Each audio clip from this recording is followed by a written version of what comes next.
Vamos a seguir explicando sobre todo el comentario del De Divina Hominibus, los textos fundamentales. Estamos tratando acerca del ser, el nombre del ser, como el ser deriva de la divina belleza.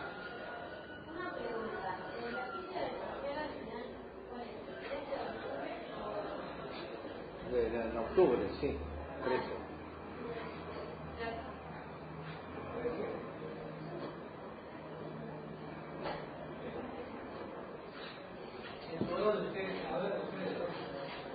¿Bien?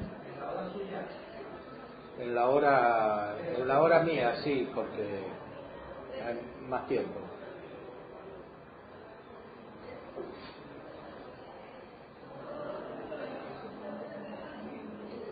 Bueno, hay algunos textos importantes que todavía teníamos que considerar.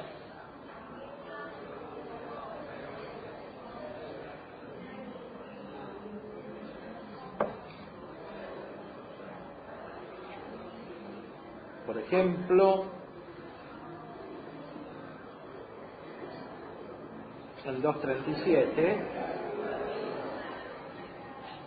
en la página 214, comentario del De Divina Hominibus, cuestión capítulo quinto, libro 1, colección 1. El capítulo quinto es el que trata del ser.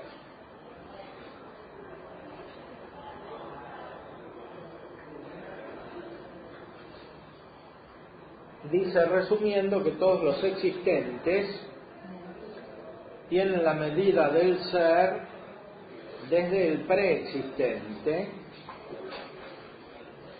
y todo evo y tiempo, que son las duraciones, vienen de él mismo, y él es el principio efectivo y la causa final de todo siglo y tiempo que existan de cualquier modo. Y por eso todas las cosas participan de él, como la primera forma ejemplar, y no solo es causa en cuanto al hacerse de las cosas, sino también en cuanto a todo el ser y duración, lo cual manifiesta cuando dice que no se va de ninguno de los existentes. O sea, la creación, en este caso especialmente en la procesión del ser hablamos de creación, la creación implica la presencia del Creador, de Dios, en todas las cosas permanentemente. Dios no se va de las cosas que hace. Dice aquí el texto, Dios no se va de las cosas que hace.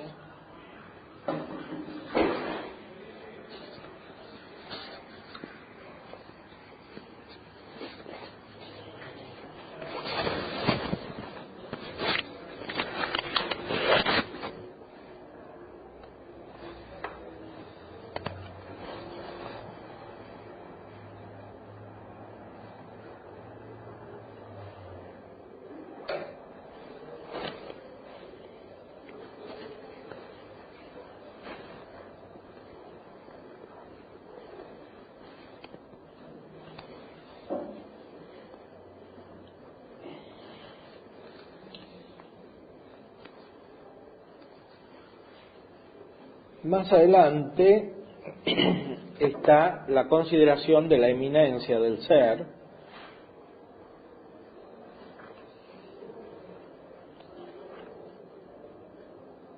a partir de un texto griego muy importante.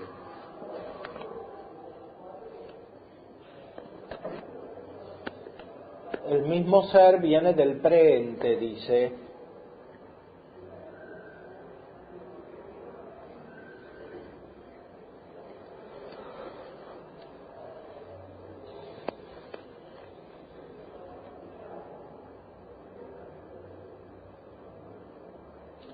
Y de él es el ser, pero él no es del ser.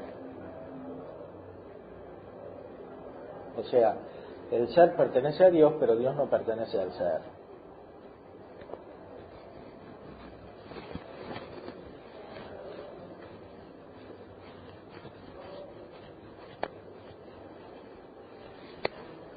Y en Él está el ser y no Él en el ser.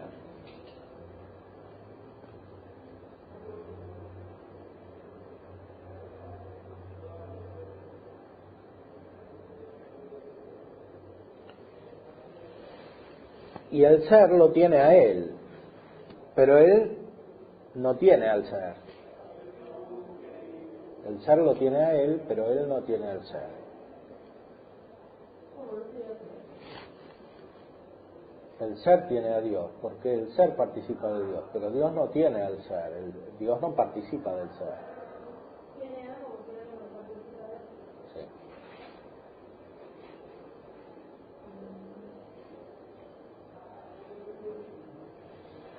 Podemos ponerlo bien, es una frase contundente, importante.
El ser lo tiene a Él, pero Él no tiene al ser.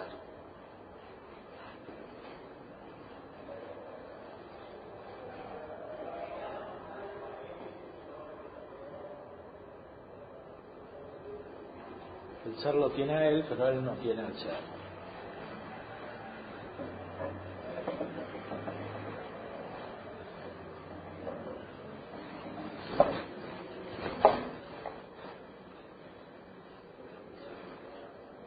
Esto significa que Dios es más grande que el ser, que se denomina tal, es decir, que el ser común, que el ser que está en las cosas, que el ser creado.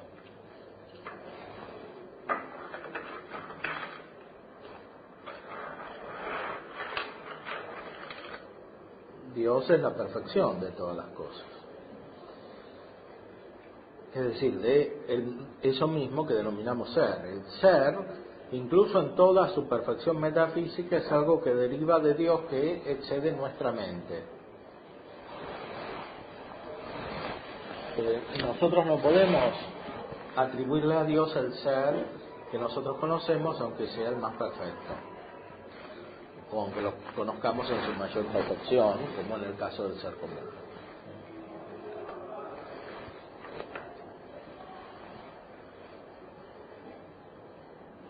Entonces,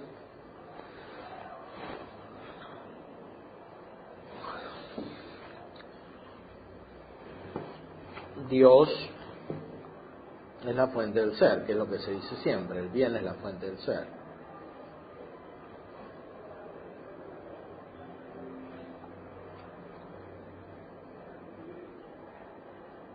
El Santo Tomás comenta, muestra cómo el ser está respecto de Dios. Y dice que el mismo ser común viene del primer ente, que es Dios. Y de aquí se sigue que el ser común está de una manera diferente respecto de Dios y respecto de los otros existentes, en cuanto a tres aspectos. Primero, en cuanto a esto, que los otros existentes dependen del ser común, pero Dios no, sino que más bien el ser común depende de Dios. Y por eso dice que el mismo ser común es del mismo Dios, como dependiendo de Él. Y no el mismo Dios es el ser, esto es, no es que el mismo Dios dependa del mismo ser común. En segundo lugar, todos los existentes se contienen bajo el mismo ser común, pero Dios no.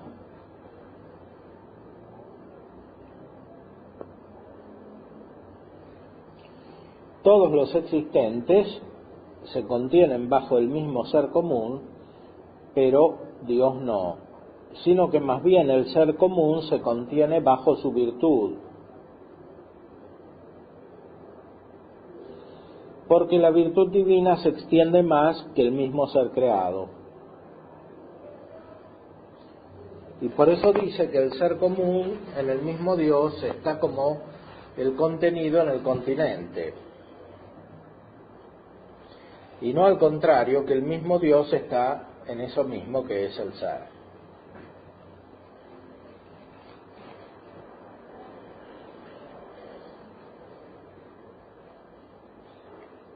Después hay que decir que todos los otros existentes participan de lo que es el ser, pero Dios no. Sí. En tercer lugar, en cuanto a que todos los otros existentes participan de lo que es el ser, pero Dios no, sino que más bien el mismo ser creado es una cierta participación de Dios y semejanza de Él.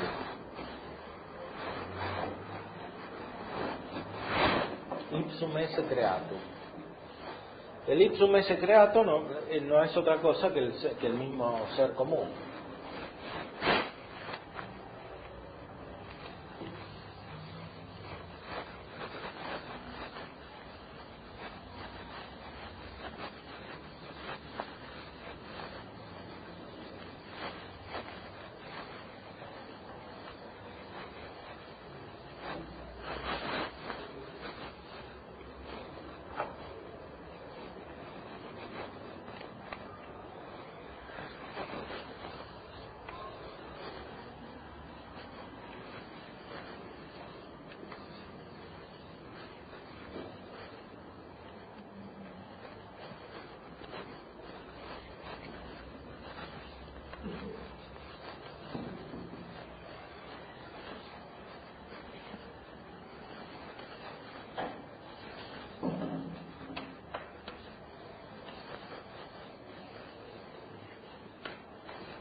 El mismo ser creado es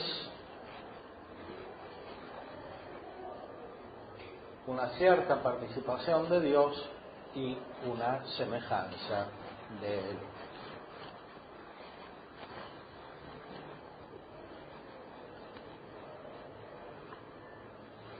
El mismo ser creado es una cierta participación de Dios y semejanza de Él. Otras veces dice que es una imagen de Dios. Ese ipsum esse no es el ipsum esse, el actus essendi de cada cosa, sino que es el ser común o el ente común, que a este nivel no se distingue. El ser común o el ente común.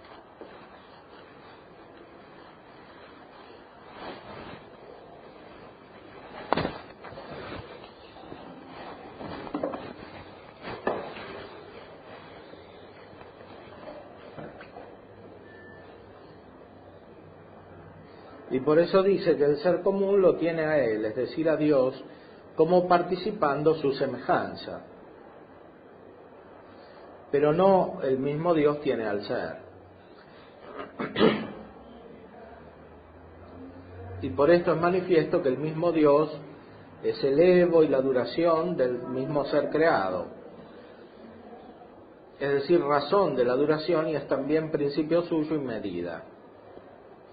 De modo tal que Él es anterior a todo a toda sustancia y a todo ente y a todo evo, y no solamente es antes por duración o orden, sino también por causalidad, porque es substantificador de todo, como causa de subsistir para todas las cosas, y es principio del ser para todos y mediedad, en cuanto que la duración y el proceso de todas las cosas viene desde Él, y es también fin al cual todas las cosas tienden. Es también fin al cual todas las cosas tienden. Esto es la visión dinámica de la causalidad, es al mismo tiempo principio y fin. En el comentario a la Metafísica de Aristóteles, el Santo Tomás dice que todo lo que se hace va como a un cierto principio, todo va a un cierto principio.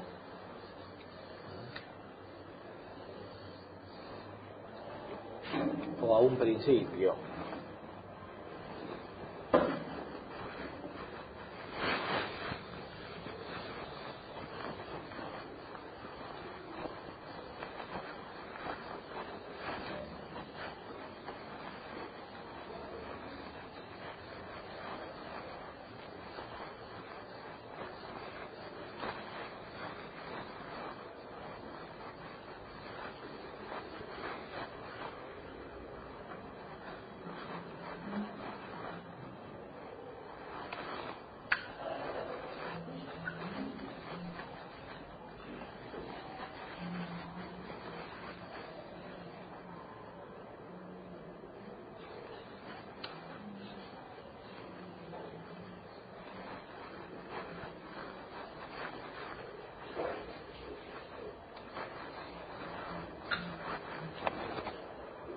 Todo va a un principio.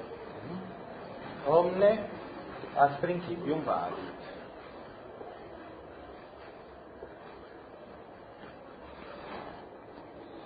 La frase contiene una circulación, porque todo va al lugar de donde salió, podríamos decir. Lo normal del ir es ir a un término, pero acá se está diciendo que va al principio. Es como si fuera para atrás.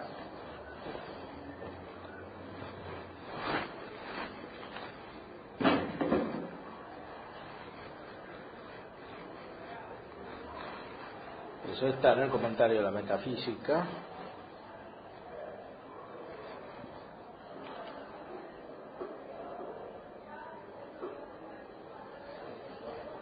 Libro 9. El libro 9.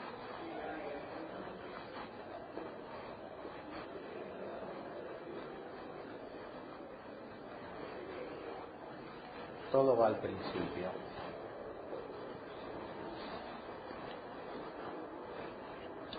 ¿Esto qué quiere decir? Que en el fondo nunca salió la cosa de Dios, sino que tiene su propia consistencia, pero siempre existe desde Dios.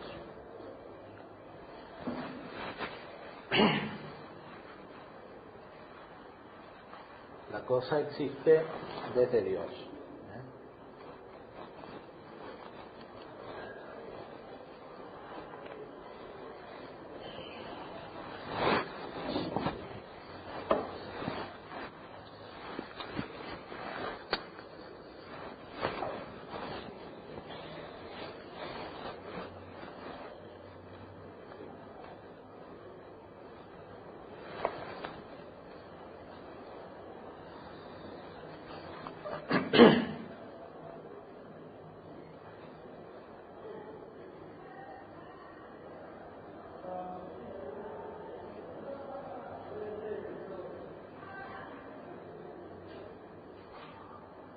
Veamos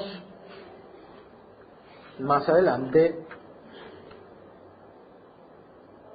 un tema muy importante que es el de la virtus essendi. La virtus essendi no es simplemente el acto de ser, sino que es el despliegue del ser.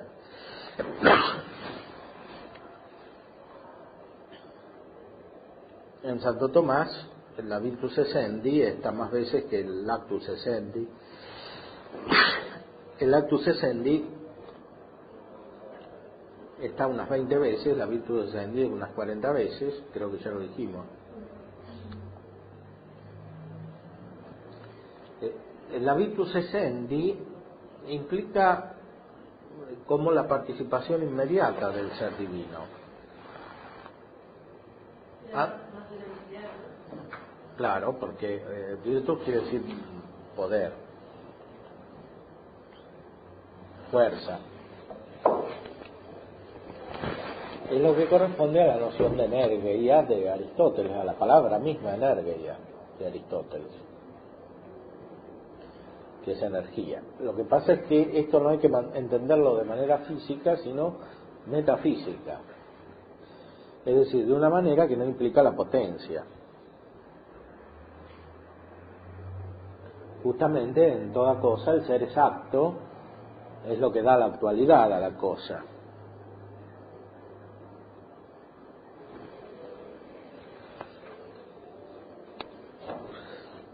Por lo tanto, esta energía hay que entenderla más bien no como un poder de obrar hacia afuera, como en el caso de las cosas físicas,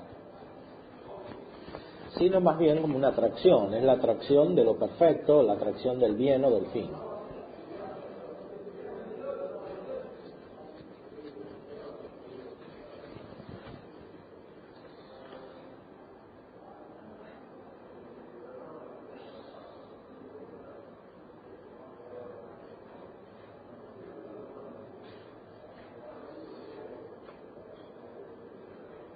Vamos a ver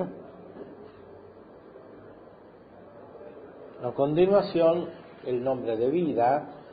Recordemos que para Aristóteles la vida es el ser de los vivientes. Vita es esse viventibus. Vita est esse viventibus, decían los medievales.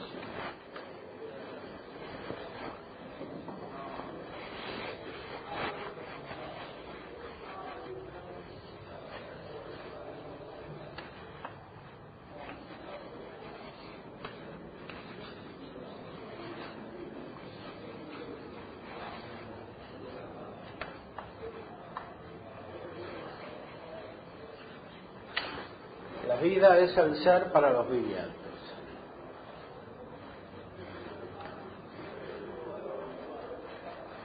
En Dionisio, sin embargo, la vida adquiere una consistencia especial, no es simplemente sinónimo de ser. Tiene una consistencia especial porque la vida es menos extensa que el ser.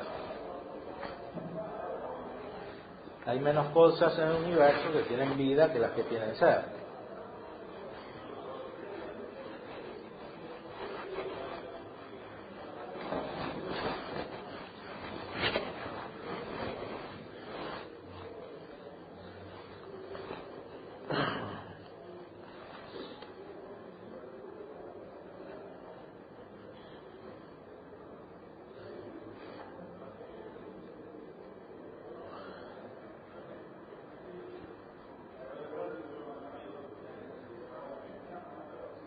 dado que cualquier operación es en cierto modo movimiento, todas las cosas que tienen operación desde sí mismas y que no son obradas o movidas para actuar desde el exterior, estas se dicen vivientes.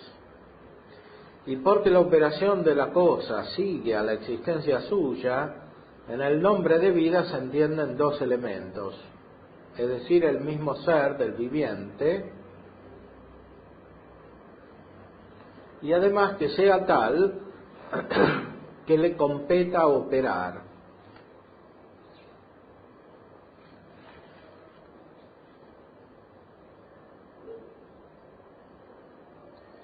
Que le competa operar por sí,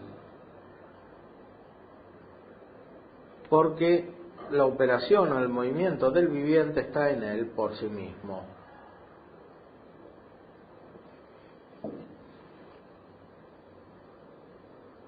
O sea, lo que tiene de más específico la vida es el hecho de que en ella aparece un automovimiento. Ahora, no todos los entes en el universo poseen este automovimiento, que no hay que entender principalmente en modo físico, sino metafísico.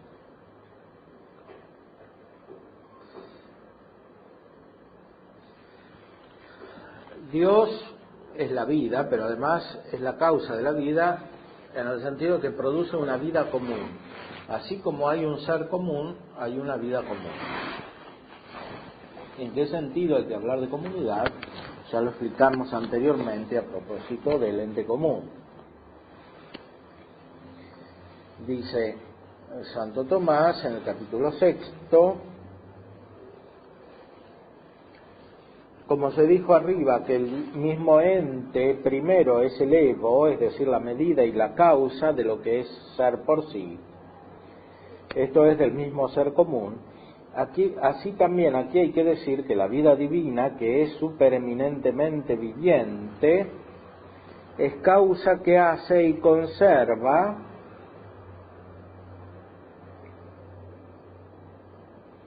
la misma vida por sí, es decir, la vida común. Y consiguientemente toda vida particular y todo movimiento vital y todo principio de cualquier vida procede de la vida divina que está sobre toda vida.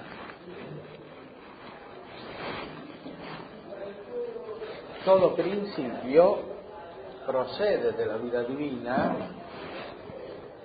que está sobre toda vida.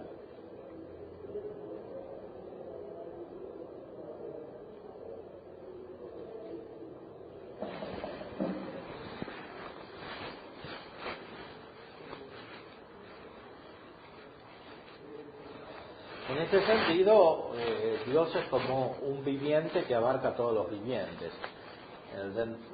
Como antes se decía que Dios es el mismo ser que está presente en todos los que tienen el ser.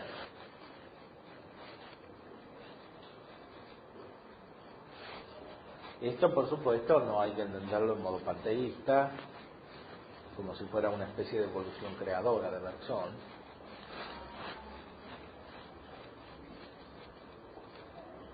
en el cual parece identificarse la vida con el mismo Dios, ¿no? Pero la vida es el conjunto de los vivientes y de la fuerza vital que está en esos vivientes,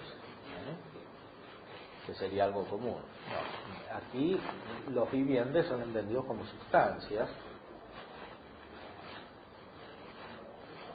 Los vivientes son entendidos como sustancias y Dios también es entendido como sustancia, como aquello que tiene la vida por sí.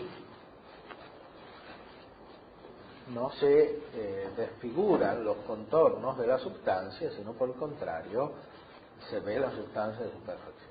Ahora bien, sin embargo, hay que decir que todo el ser viene de Dios y de la misma manera toda la vida viene de Dios.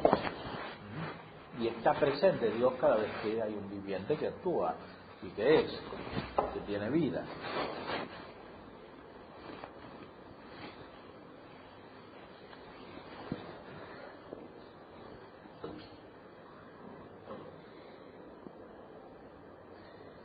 Como se dijo arriba, que el mismo ente primero es Evo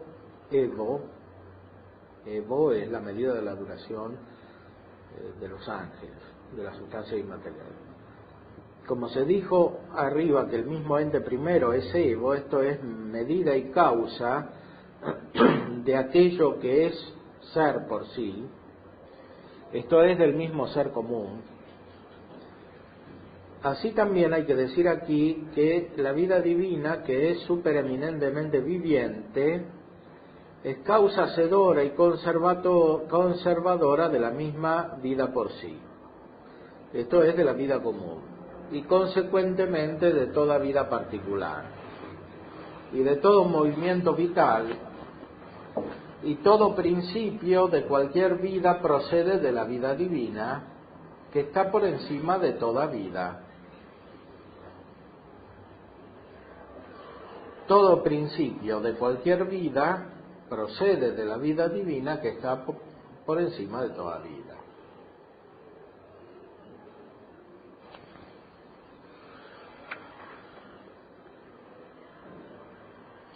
Dios es causa de toda vida en cuanto al primer origen de la vida, y es generativa de la vida divina,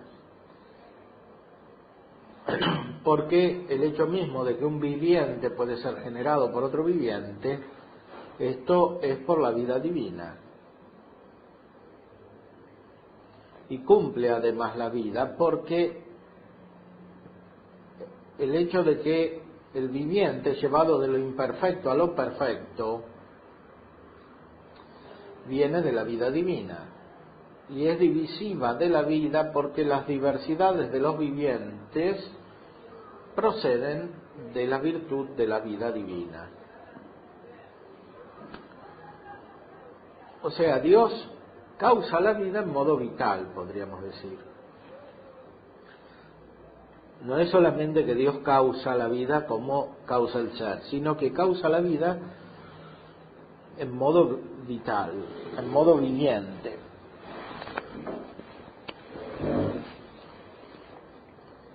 Causa la vida como generadora de la vida, causa la vida como completadora de la vida, causa la vida como divisora de la vida, en el sentido de cada vida, de cada sustancia, corresponde solamente a ella misma. Divisora de la vida. Dice, es divisiva o divisora de la vida, porque las diversidades de los vivientes proceden de la vida divina. O sea que no se anula la sustancia de cada viviente.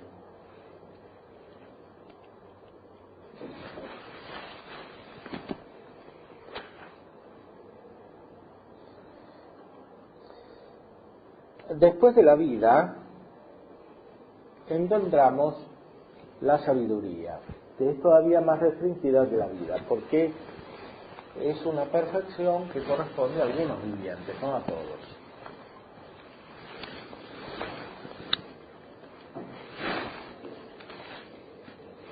La sabiduría es una perfección que corresponde a algunos vivientes, no a todos.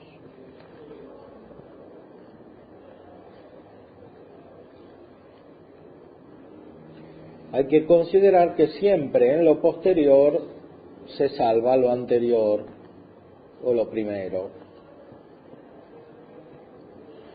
El bien, según lo que se dijo antes, en cuanto a la causalidad, es primero que el ente. Porque el bien extiende su causalidad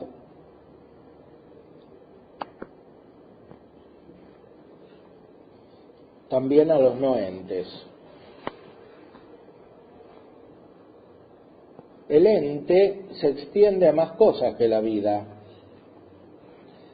y la vida a más cosas que la sabiduría. Porque hay algunas cosas que no viven y algunas cosas que viven y no conocen. Y esto lo insinúa Dionisio sutilmente, porque la vida divina,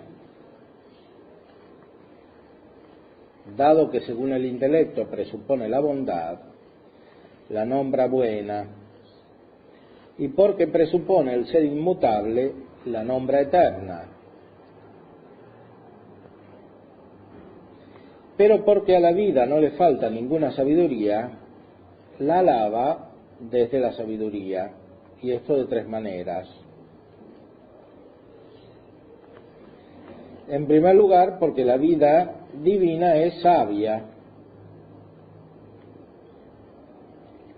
Y para que no entiendas que sea participativamente sabia, agrega que ella es la sabiduría por sí, porque así como Dios es su vida, también es su sabiduría. En segundo lugar, la vida divina es causa que produce en el ser toda sabiduría. Y en tercer lugar, la vida divina está por encima de toda sabiduría, que corresponde a la especulación, y sobre toda prudencia, que corresponde a la acción.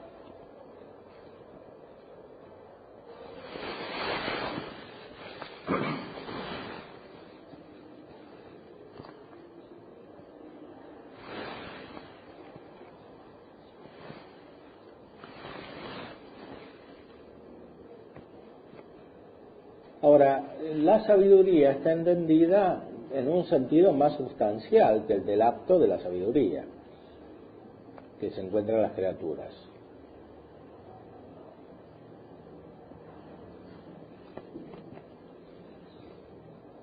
Es una perfección absoluta como el ser o como la vida. Ya estaba en lo que había dicho Aristóteles en el libro 12 de la Metafísica, que Dios es conocimiento de conocimiento. No es solamente acto puro.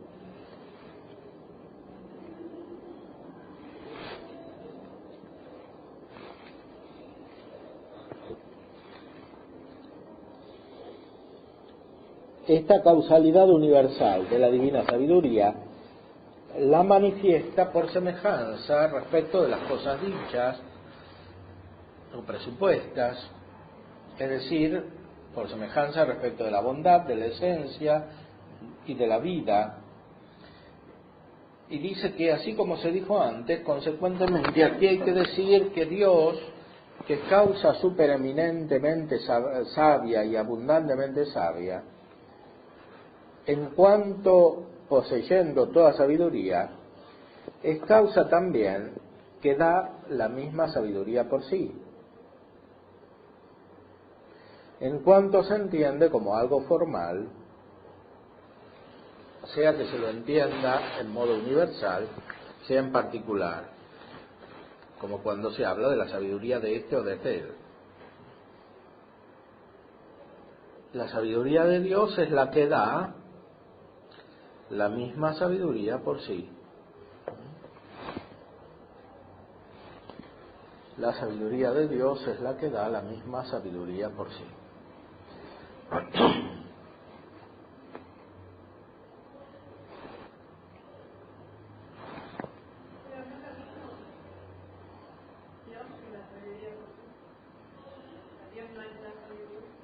Dios es la sabiduría, pero Dios es la sabiduría que causa la sabiduría por sí. Es la perfección sabiduría, Dios, que causa la sabiduría, que es como una perfección común, así como el ente y la vida, y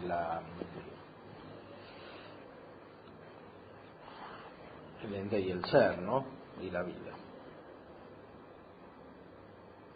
Esta sabiduría por sí se puede entender como algo formal, dice aquí, ¿no? El texto. Se entiende como, se puede entender como algo formal. Es decir, es un constitutivo. El formal es lo que determina, como la forma. Un constitutivo principal.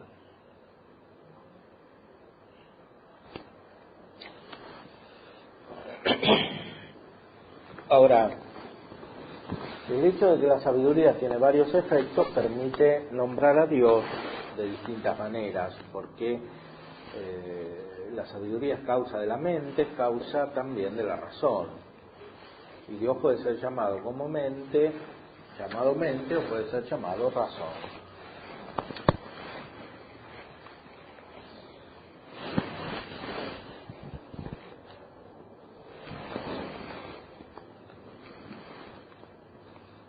Si esto es más particular, es más difícil de entender porque Dios es llamado razón.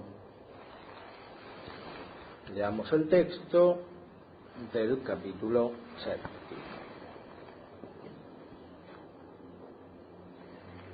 Para exponer aquello según lo cual las almas se dicen racionales, agrega que dan vueltas respecto de la verdad de los existentes en modo difusivo y en círculo.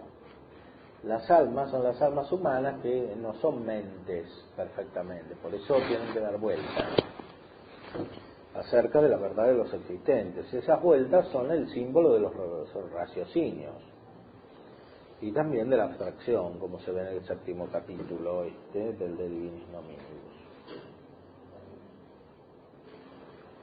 La verdad de los existentes radicalmente consiste en la aprehensión de la quiddità de las cosas, la cual quiddità las almas racionales no la aprehenden, no la pueden aprehender por sí misma, sino que la difunden,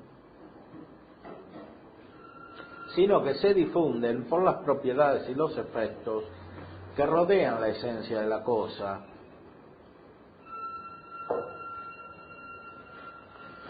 En modo tal de entrar en la propia verdad. Y así realizan un cierto círculo en cuanto a partir de las propiedades y efectos encuentran las causas y desde las causas juzgan acerca de los efectos.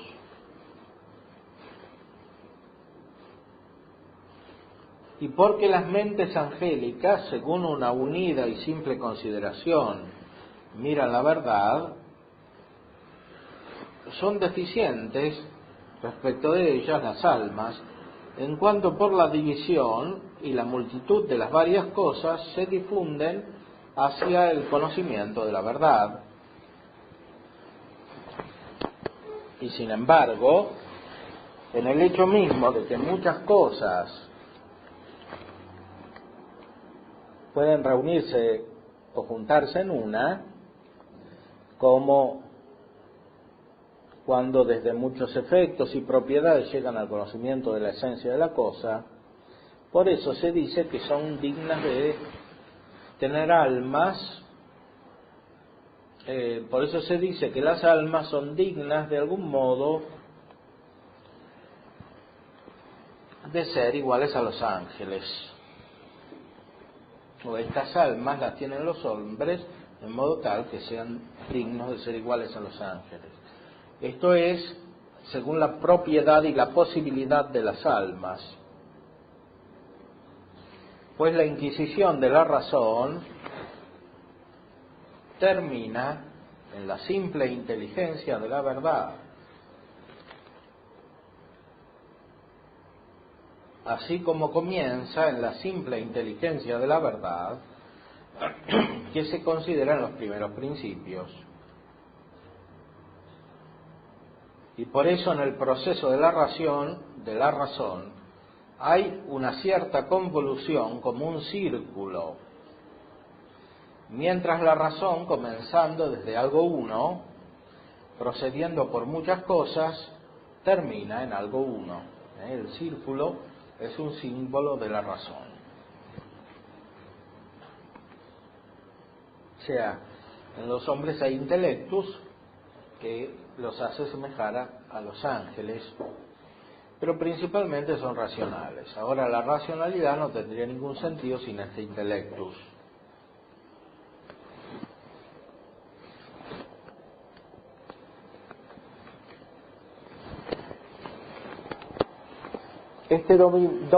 Hay un doble movimiento en el razonamiento que se llama vía de la invención y vía del juicio.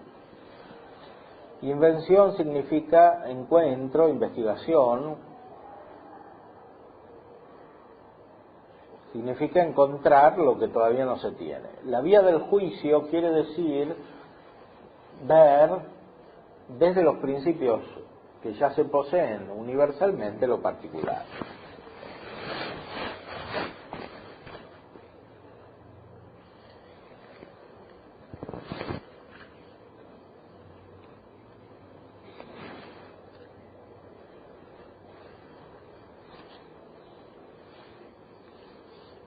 Este doble movimiento, sin embargo, siempre tiene como base la dirección de lo múltiple a lo uno, que es lo principal. Ahora bien, la consideración de la racionalidad humana permite nombrar a Dios como razón. Dios es la razón.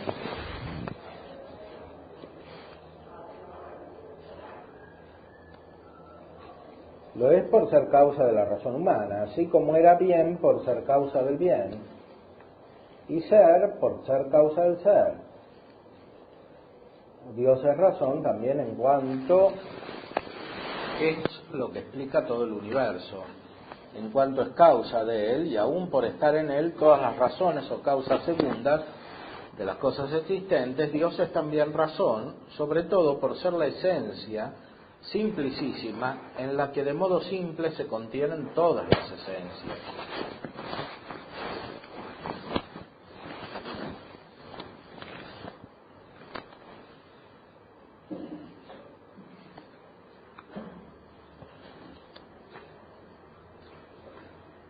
En este sentido, Dios es alabado más justamente con el nombre de razón, porque la razón hace referencia a la búsqueda de un principio, y Dios es el principio.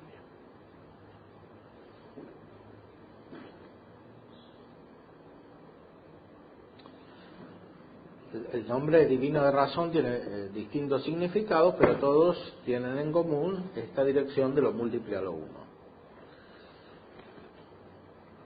Después del nombre de sabiduría, que incluye el de razón, encontramos el nombre de virtud.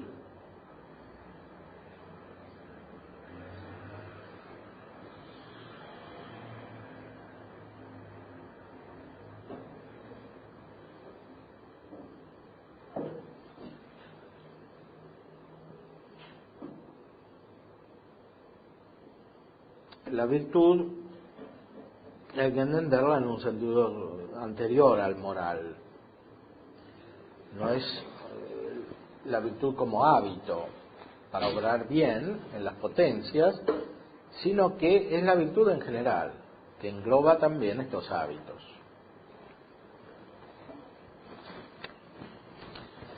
Ya hemos visto que hay una virtus essendi. La virtud está en el ser mismo, es algo del ser, podríamos decir. Así como el proceso de la sabiduría se extiende menos que el proceso de la vida, porque no todos los vivientes tienen conocimiento, así también el proceso de la virtud y de la justicia es más reducido respecto de la procesión de la sabiduría. O sea, el Santo Tomás explica el nombre de virtud de un modo más cercano a la moral. El Dionisio tiene un sentido más amplio, un sentido más universal. De cualquier modo, aunque Santo Tomás lo explica en un modo más cercano al moral, sin embargo recupera el sentido dionisiano más amplio por la fuerza del texto misma.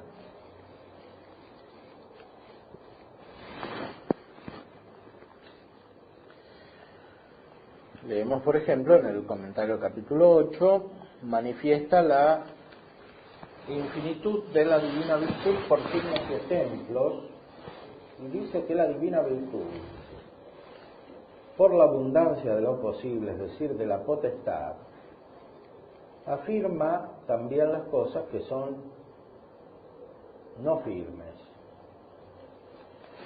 Esto es, las conserva, las contiene y las tiene fuertemente. También aquellas cosas en las cuales está la última resonancia de la virtud. Esto es, las que participan mínimamente de la virtud.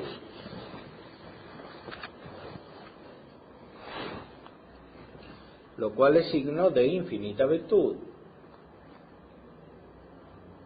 O sea, Dios es el que da el poder a todas las cosas, incluso a las menos poderosas.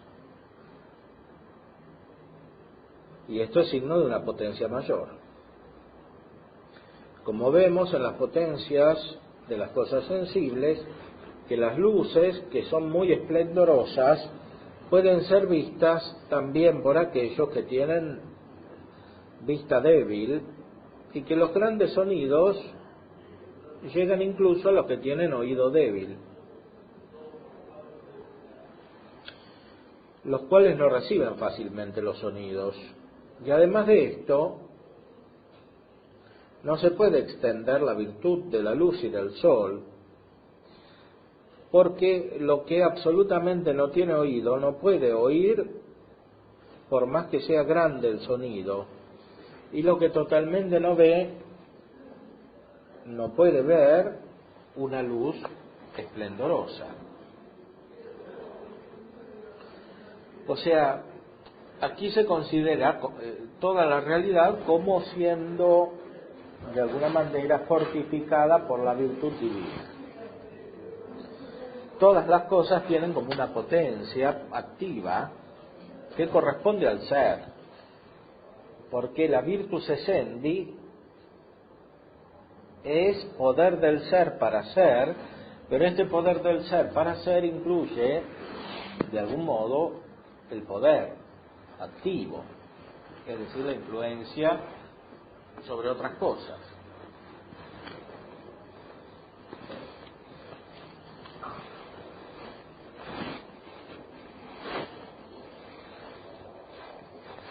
Entonces, la virtud divina procede, y el hecho de que hay cosas que reciben mínimamente el poder, porque son muy poco poderosas, es signo de la infinita virtud divina que da el poder a todas, y que no se frenan de nada.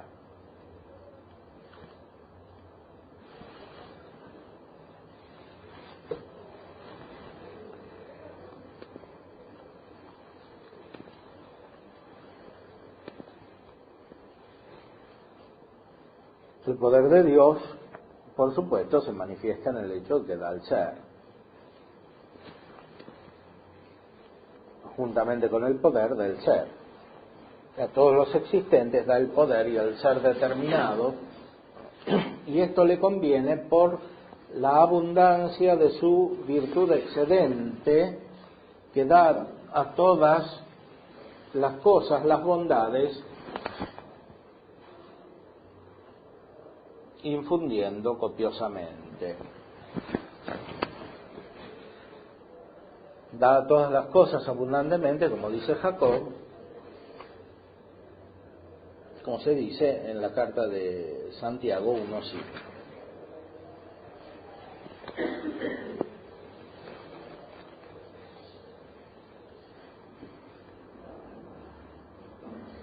Así concluye que la distribución de la divina virtud, por su infinitud, procede a todas las cosas existentes. Y no hay ningún existente que no tenga alguna virtud,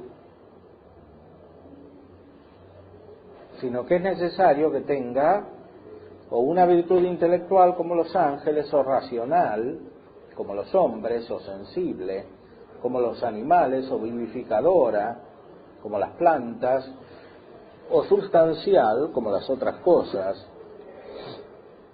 Y no solo los existentes, sino también el mismo ser tiene virtud para ser por la supersubstancial virtud de Dios.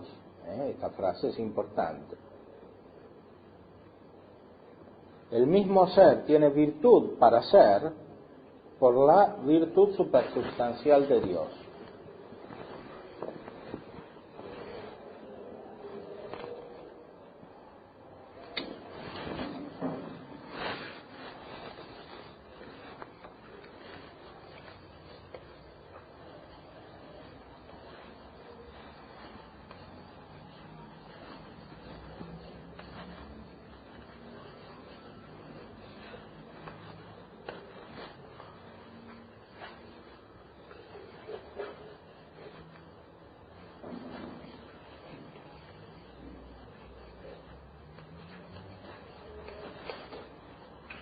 El mismo ser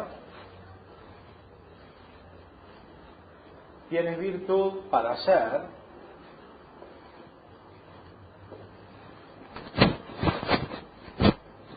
por la supersubstancial virtud de Dios.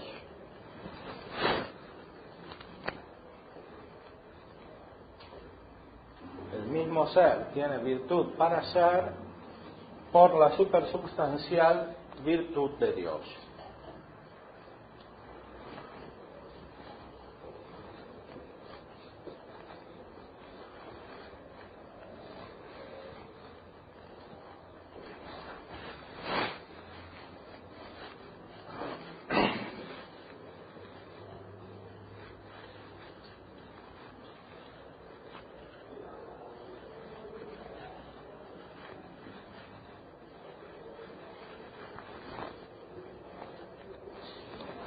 Aquí se ve entonces la estrecha unión entre el ser y el poder.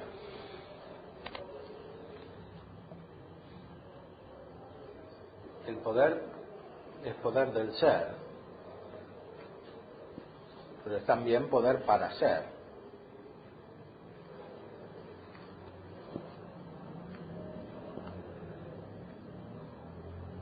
Ese poder no hay que entenderlo como causalidad eficiente, separada de la causalidad final, sino que hay que entenderla como lo más propio de la perfección, y en nuestra mente, sobre todo como causalidad final, más que eficiente. Así como está en la realidad metafísica, no es lo que nuestra mente entiende por causalidad final, es más. Pero desde la causalidad final por lo menos tenemos un cierto acceso. Tenemos un cierto acceso a esa realidad de Dios, que es este poder del ser que se realiza plenamente.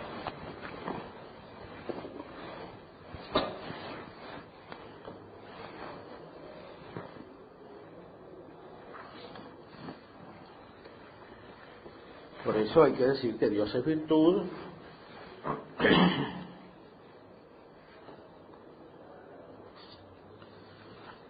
y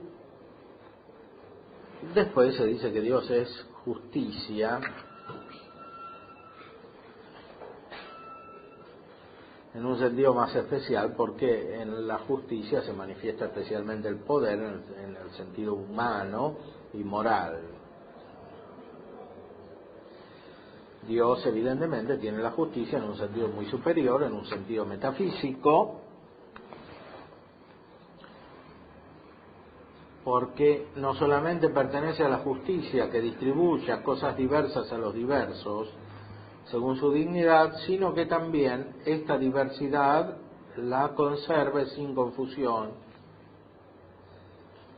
de manera tal que no presuma uno quitar lo que es de otro. Y en cuanto a esto, en cuanto a este segundo acto de la justicia, dice que la divina justicia distribuye a cada uno todas las distribuciones y órdenes según la determinación que verdaderamente es justicia, de modo tal que uno no irrumpa en lo que es del otro. Es decir, se trata de una justicia en un sentido muy metafísico, que está tomado, sin embargo, del sentido moral, que es el evidente para nosotros, y que implica que Dios conserva la distinción de todas las cosas que produce. Y en ese sentido, obrar la justicia refleja de una manera especial a Dios y sirve para nombrar a Dios, que es lo que justamente se está haciendo aquí. Bueno, vamos a terminar.